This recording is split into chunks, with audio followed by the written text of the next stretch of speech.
Assalamualaikum warahmatullahi wabarakatuh. Kami dari kelompok 2 akan membahas sistem informasi geografi.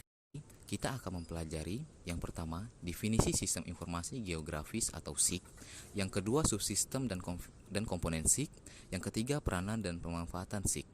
Jadi, sebenarnya apa itu informasi geografis? Apa saja komponennya? Bagaimana cara analisisnya? Oke, yuk kita bahas. Definisi sistem informasi geografi. Sistem informasi geografi berasal dari hubungan tiga kata, sistem, informasi, dan juga geografis.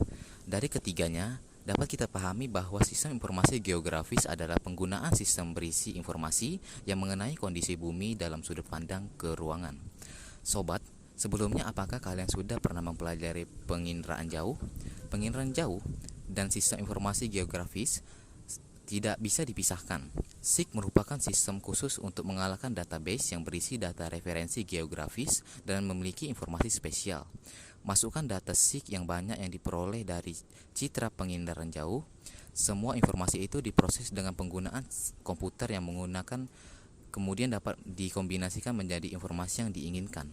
SIG merupakan sistem yang berfungsi untuk mengumpulkan, mengelola, menyimpan, dan menyajikan segala data yang berkaitan dengan kondisi geografis suatu wilayah. A. Subsistem SIG. Dalam sebuah sistem SIG terdapat subsistem yang saling terkait. Subsistem tersebut yaitu data input, data manajemen, data manipulasi analisis, dan data output.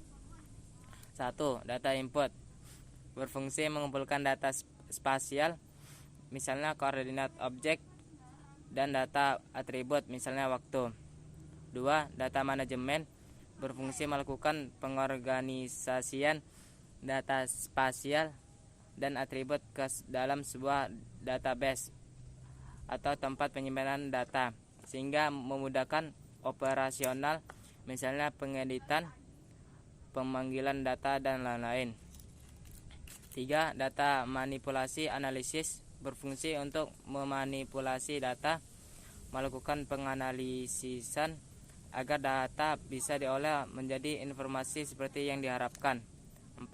Data output berfungsi untuk menampilkan informasi agar dapat dipahami oleh manusia dalam bentuk gambar, misalnya grafik, peta, dan lain-lain, maupun suara. B. Komponen SIG. SIG dibentuk oleh komponen yang saling terkait. Terdapat 3 komponen penting dalam SIG, yaitu 1. Perangkat keras, hardware.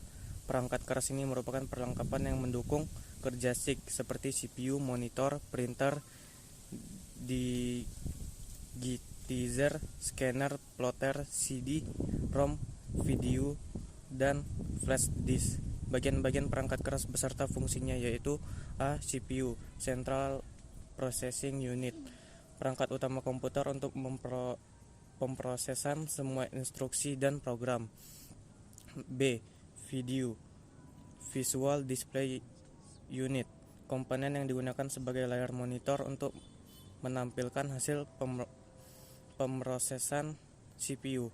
3. Disk Drive, bagian CPU untuk menghidupkan suatu program. D. Tape Drive, bagian dari CPU yang menyimpan data hasil pemrosesan. E. Digitizer, alat untuk mengubah data terestris menjadi data digital. F. Printer, alat untuk mencetak data maupun peta dalam ukuran relatif kecil. G. Plotter, berfungsi sebagai printer, digunakan untuk mencetak peta tetapi keluarannya lebih lebar. 2. Perangkat lunak atau software. Perangkat lunak atau software yaitu komponen SIG yang berupa program-program pendukung kerja SIG seperti input data, proses data, dan output data.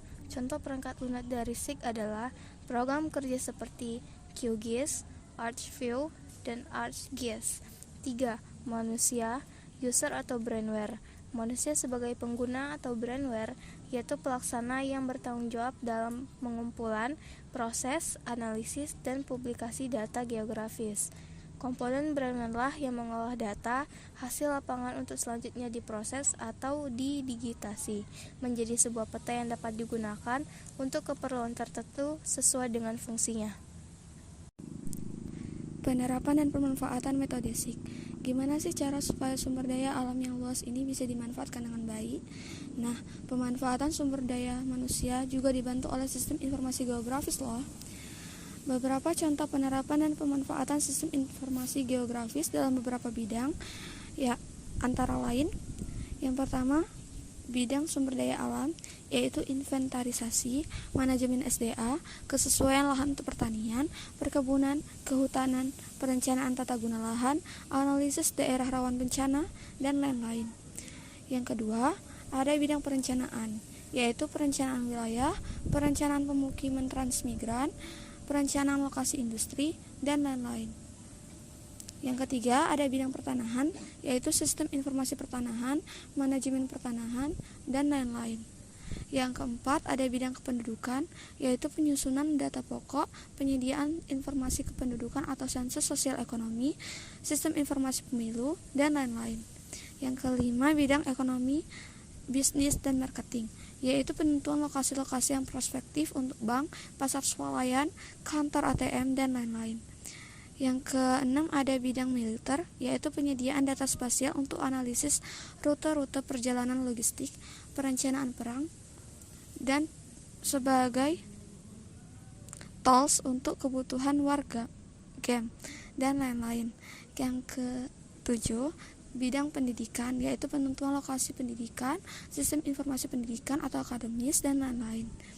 Yang kedelapan, bidang transportasi, yaitu inventaris, jaringan transportasi, analisis kesesuaian, dan penentuan rute-rute alternatif transportasi, analisis lokasi rawan kemacetan dan bahaya kecelakaan, dan lain-lain. Bagaimana? Seru bukan belajar tentang SIK? Saat ini sumber daya manusia yang ahli SIK sangat dibutuhkan oleh negara. Nah, jadi itu saja yang dapat kami bahas di dalam materi SIK. Semoga dapat dipahami dan bermanfaat. Sekian dari kelompok 2. Terima kasih. Wassalamualaikum warahmatullahi wabarakatuh.